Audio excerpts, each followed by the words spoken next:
The Memory of Love, Chapter 27. Early morning, a month after his illness, Adrian is driving himself for once. He sees the young woman standing at the roadside, a pair of plastic containers at her feet. It is her. He is certain. The woman he saw talking to Baba Gale, and whose face he saw again on the poster at the Ocean Club. He is peering through the windscreen, wanting to assure himself of the fact, when she steps out in front of the vehicle and waves. Adrian's first response is to wave back until he realizes he is flagging him down. He stops and she hoists the two containers into the back, opens the door and climbs up into the front seat. "Thanks," she says, as though she has been waiting for him all this time. "Water." "Water?" he repeats. "There isn't any water where I live. They haven't turned the pumps on for weeks." Adrian blinks. "So what do people do?" She jerks her head backwards in the direction of the containers. Now he understands. He's seen the queues of people, or sometimes a line of different shaped and colored containers, marking places waiting for the waters to come when some government official deemed it. Next to him, the young woman sits in silence, except to give occasional directions. 15 minutes later, she asks him to stop. Before Adrian manages to open his door, she has already stepped out and lifted the two containers from the back. Drops of perspiration bead her forehead and she wipes them with the back of her arm. "Thanks," she says, through the open passenger window. For the first time, he is able to look directly into her face. "Is that you? On the poster at the Ocean Club?" "Yes, it is." He doesn't want to let her go. "You are a singer?" She smiles. "Oh no, there's a few of us. It isn't a living, more like something to do." He pauses to leave an opening, hoping for an invitation, but instead she bends down to pick up the containers, and so he says, "Perhaps I could come and listen one evening?" She smiles at him, properly this time, and though he feels faintly exposed, he also feels rewarded. "I'm not sure when we are next playing at the Ocean Club," she says. "Oh," she continues, "but if you're looking for something to do, we are at the Ruby Rooms. You know it?" He nods. The name is familiar, though he's not sure exactly why. She walks away from him, not up the steps of her house as he imagined, but down the street, laboring under the weight of her containers. He watches her for a few moments more, notices she doesn't turn once. Later in the day, Adrian gave an account of Agnes's case to Attila. He stuck to the clinical details, omitting mention of the visit to Port Loko and Agnes's house. Instead, he concluded with her departure from the hospital. Attila's response had been to shrug and regard Adrian from his great height, those hawkish features atop the bulk of his body. They were standing in the hospital's courtyard, Attila for once without his retinue. "Change takes time, my friend," he'd said as he made to move on, a ship preparing to sail, "and some of us here have more time than others." The implication being, Adrian tells Ileana later, that Adrian was some sort of fly by night. The truth is that since arriving here, his life has seemed more charged with meaning than it ever had in London. Here, the boundaries are limitless, no horizon, no sky. He can feel his emotions, solid and weighty, like stones in the palm of his hands. Everything matters more. Ileana exhales and at the same time sighs. "Yeah, well," her voice is gritty with smoke. "Shit happens." She does not raise her head or meet his eyes, but smokes and shuffles papers. Adrian is astonished. "Ileana?" She looks up, takes another pull at her cigarette, pinching the filter tight between her thumb and forefinger.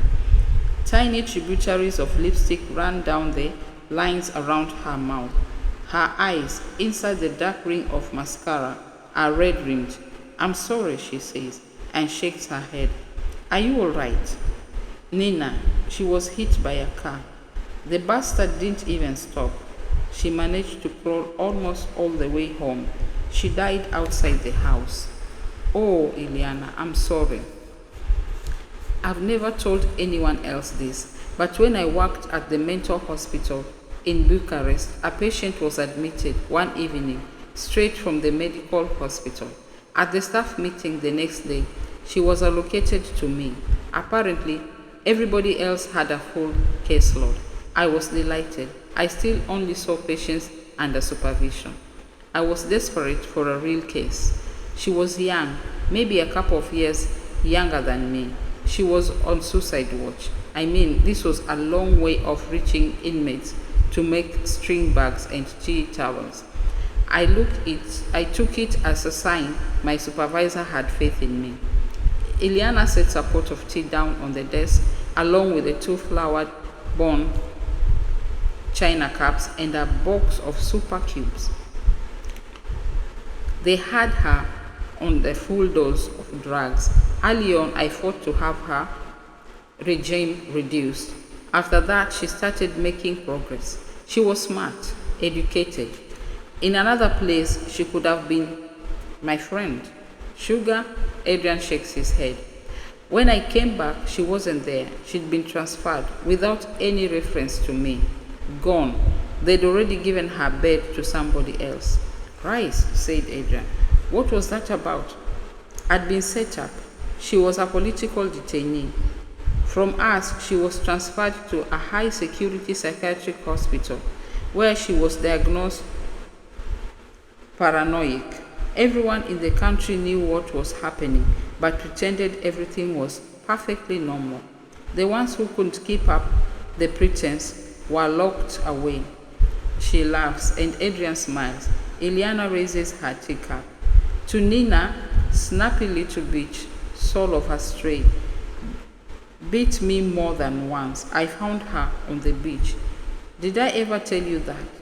Seduced her with tinned salmon, she sighs. I loved her. To Nina, Adrian concurs. The tea burns the roof of his mouth. He asks, is that why you left Bucharest?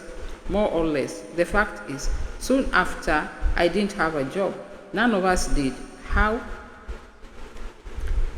Keske decided we were collaborators with Western spy agencies. He sent a lot of people to prison, banned the entire profession from practicing. But not you. I was too junior. I did not matter. So what did you do? I went to work as a cleaner until my family could immigrate.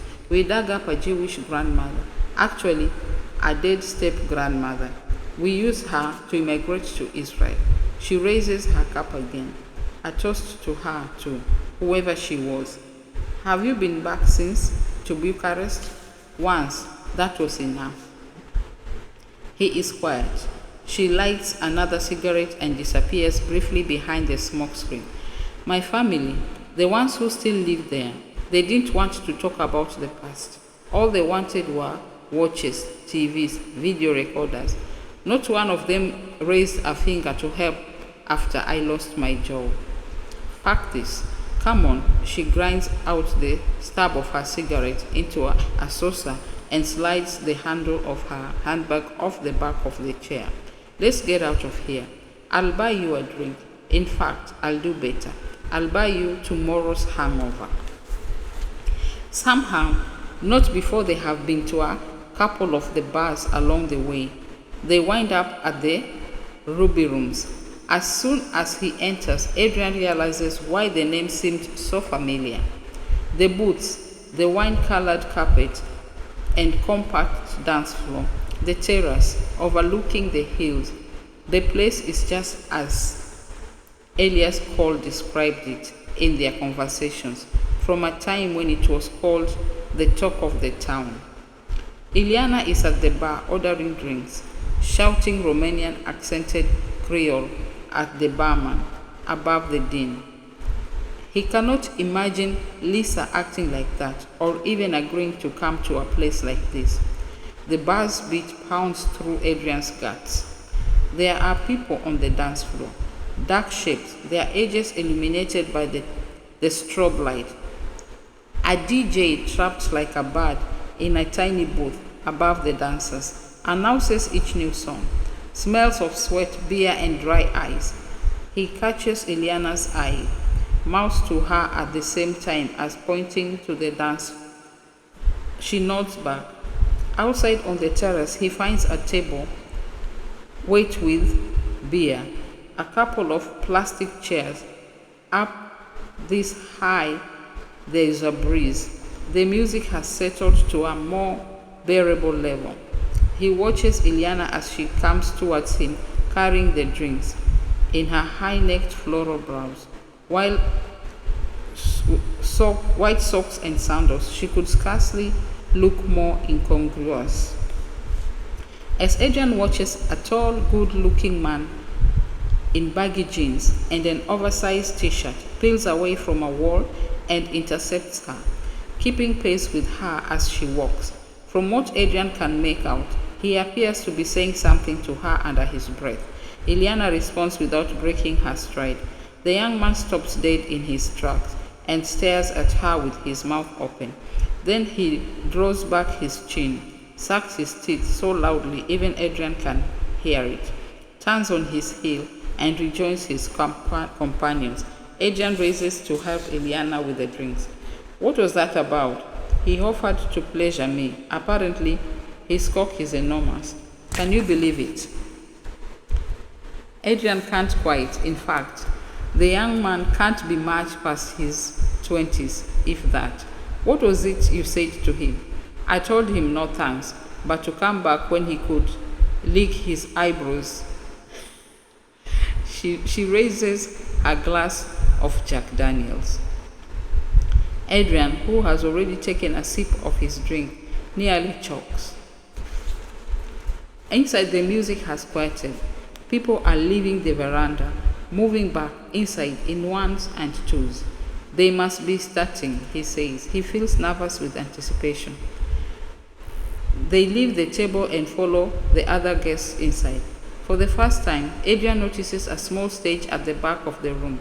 Musical instruments, drums, a guitar, leaning on a chair, a clarinet. The DJ is speaking into the microphone. Adrian can't make out what he is saying, only the drama in the man's voice. Around Adrian, people begin to clap. 3 men and a woman come onto the stage. It is her.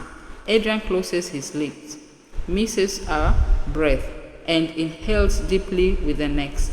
A dress of the same print as the men's shirt is wrapped around her body. Her shoulders are bare, her hair pulled back from her face. She doesn't go to the microphone stand, as he expects, but crosses the stage and picks up the clarinet. One of the group steps forward to the microphone and begins to hum, ascending notes. The sound is immense, reverberating through the density of bodies. Minutes, it seems, pass. The sound grows louder, then enters the clarinet, finally the guitar and the keyboard, but it is the clarinet, so close in sound to the human voice, that raises above the others. The man in the lead shifts his footing to lean closer into the microphone and begins to sing. Afterwards, Adrian would struggle to describe to himself the sort of music it was, whether jazz or soul, only the mood of it. It slows his heartbeat. His spirit is lifted and carried along in it, only to be set down and lifted again.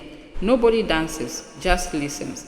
As each song finishes, the sound of the last chord hangs in the air above the heads of the audience.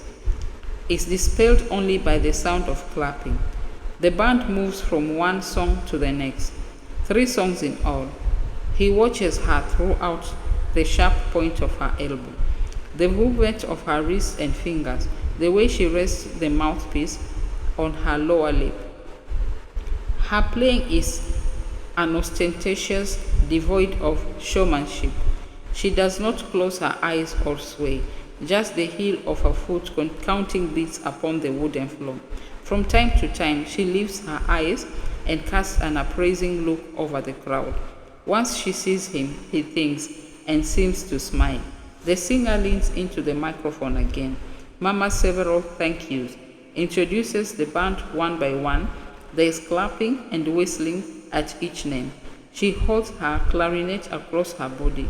When her cue comes, she raises the mouthpiece to her lips and plays a few notes of a solo. 3 songs more, and then it is over. People drift back outside. The band leave. The instruments remain on the stage. 10 minutes. Adrian watched the door to the club virtually the entire time. Finally, the band come out onto the terrace, to be surrounded immediately by well-wishers. She is not among them. When she does appear, she wants her way through the groups of people. A nod here, a handshake. She does not stop, clearly on her way somewhere else. Disappointed, he turns away. When next he looks up, she is standing by the table. "Hello," he says, rising quickly. "So you came along," she says. "How did you like the music?" "It was," he opens his hands, "really beautiful. Thank you." "Glad you enjoyed it." She smiles at him, looks across at Iliana. "This is my colleague, Iliana." He stopped. He doesn't know her name. Mama Kay. Mama Kay, he repeats, so he never forgets it. "It's my house name," she says, as if in reply to a question. "Sorry?" "It's my house name. You know, not your real name, but the one everyone calls you. Sort of like a nickname. Mama Kay is for my great aunt, Mama Kay. She used to look after me. Terrible woman, actually. All she did was pray." She grins. "I used to ask her, 'Auntie, what are you praying for?' Every time she gave me the same reply, for God's answer. One day when I was older, I said to her, 'Maybe he already has answered. Maybe this is his answer.' And she gestured all round. 'Maybe he's telling us he doesn't give a damn.'" She laughs. "Bring me 1 star, please," she says over her shoulder to a passing waiter. When the beer comes, she wipes the top with the flat of her palm and drinks straight from the bottle. "Sit with us," says Adrian. Whereas earlier in the day he felt weary, now he feels energized. Between the 3 of them, over the hours of the evening, the conversation turns around and around. Mama Kay tells them of an island fort, complete with cannons, that is there still. Iliana sings the first few lines of a Romanian folk song, with which she mourns the death and celebrates the life of her dog. They talk about the matriarchal nature of hyenas, the advantages of animals over humans, of men over women, and women over men, of how best to grow tomatoes from seed, of being rained upon, which Adrian longs for. Often it is just Iliana and Mama Kay talking between themselves. The 2 women find something in each other. It amazes him how soon between women the talk goes to the next level. He is content to be an audience and grateful to Iliana, whose presence makes this possible.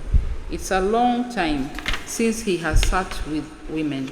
He looks from one to the other. Iliana's vivid features, the dry humor etched upon her face, Mama Kay's suppressed energy, which erupts in hands that dance in the air in front of her. She stays and sits with them because he fears with every passing minute losing her company. Perversely, he apologizes for keeping her. She waves her beer bottle dismissively. Later, much later, they order food. She eats with her hands, without stopping or speaking except to praise the food, and chews the ends of her chicken bones. That night, he dreams of her, of driving past her on the road with her water containers towards the Iliana farther ahead, of turning the vehicle before he reaches Iliana and returning for her. It is not an erotic dream as such, though as powerful as any he has had, and like the music, he is left less with images of the dream than the mood it creates in him. Such dreams in the past have left him bereft, wanting but unable to return to sleep, to rediscover what he had lost. This time, he awakes comforted, left with a different sense, one of utter certainty. The next day he sees her, and again the day after. On each occasion, he stops.